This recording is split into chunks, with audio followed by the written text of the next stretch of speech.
বাচ্চারা কিন্তু উপদেশ শুনতে পছন্দ করে না, জানেন? ওরা যা দেখে তাই করে, করে না?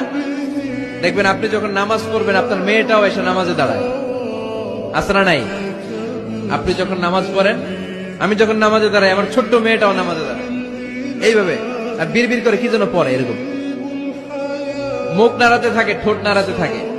ও ভালো করে কথাও বলতে পারে না, কিন্তু বিড়বিড় করে, কারণ ও আমাকে দেখে আমি বিড়বিড় করে কি যেন পড়ি। ওর মাকে দেখে এইভাবে দাঁড়ালে বিড়বিড় করে কি যেন পড়ে। সে আমাদের মতো অনুকরণ করতে চায়, আছে না নাই? দেখবেন ছোট্ট বাচ্চাটা পানি পেলে আমাদের মতো কুলি করতে চায়, মুখে দেয়, ওযু করতে চায়, আছে না নাই? They try to copy us, they imitate us, they don't like to listen to our advices anymore. তারা আমাদের উপদেশ শুনতে চায় না, তারা আমরা যা করি তাই করতে চায়।